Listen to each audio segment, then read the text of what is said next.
Hello, my name is Benjamin Appleby and I'm from a town called LaGrange, Illinois. The most well-known fact about my city is the high school, which has two separate campuses for freshmen and sophomore, then juniors and seniors. Aside from that, there's not much to do in LaGrange. That's one of the reasons why I first wanted to scuba dive. Another reason is that I grew up my entire life being more mobile and faster underwater than above water. It just seemed like a natural decision for me to pursue this opportunity. I started in 7th grade and have continued in it since. The first trip I took and some of the most memorable dives happened in Hawaii. That dive stood out the most was called the Turtle Clean Station. It had so many different turtles to see, and several fish were eating all the bacteria off of them.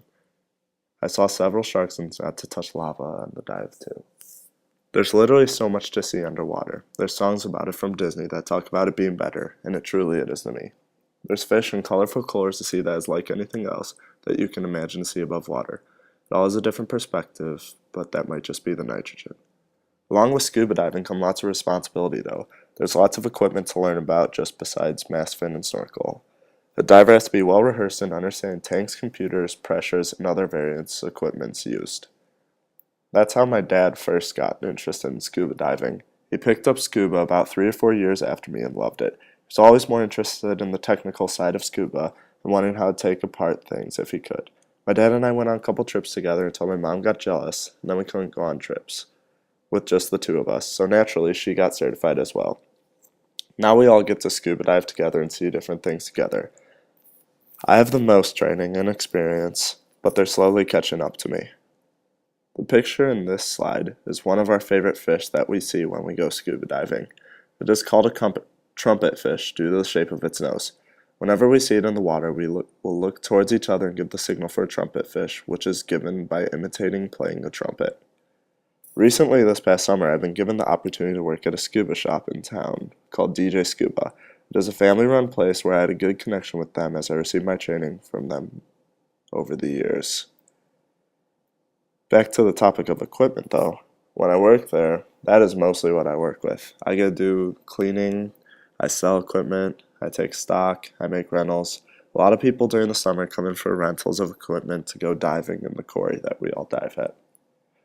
Through my involvement at the dive shop, I got involved with a company in Chicago called the Rehabilitation Institute of Chicago. They are a company that works with people with disabilities and tries to give them opportunities that they might not be able to get just at any time. Specifically, one of the cool programs that they work with through our dive shop is getting kids with disabilities scuba certified. There are some kids who are blind, some have physical disabilities, and some other disabilities are present as well. But over the summer we take them and teach them scuba diving. The end goal of it all is a trip to Florida that we take in August. It is a few-day-long trip to Florida where there is a special equipped boat for people with disabilities. There are many instructors on board to assist with the diving itself and any other problem solving. The other program we did last summer was a Veterans with Disabilities Dive Day. This is a huge idea that my boss, Stan, is very much into. He believes in helping the veterans as much as possible as we can and thinks that everything we can do to thank them for serving our country is acceptable. For this day, we worked with RIC, and they held a 4-station event where the veterans would move from station to station. We held the scuba diving station in the pool and set up several distant stations of our own for them to explore there. The first station was a hoops course, where we would have to move up and down and try and travel through the hoops. A lot of the veterans enjoyed this activity and tried to become even more creative with it by trying to go through them upside down or sometimes even sideways.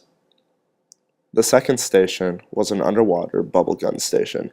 We set up targets for the veterans to shoot at, and as their guide or assistant, we would point at the target that we wanted them to shoot at. We were almost acting as if we were their spotter. Then they would shoot at the targets, or sometimes at some of the helpers. The final station was an underwater torpedo station. This station, the veterans would throw torpedoes back and forth to each other. Towards the end of the time limit we had underwater, though, we would start throwing torpedoes for the people with the bubble guns to shoot at. The event was an overwhelming success. We actually got put up on the Fox News and had a whole section just about how much the veterans enjoyed it. In this special, though, we figured out that one of the people had been depressed for several years and was plotting his suicide. After the event, though, he said that all the pain he felt and everything was lifted from him. As I describe it, there is nothing that compares to the feeling of scuba diving and being able to feel weightless and be in your own little bubble of thoughts, sights, and sounds.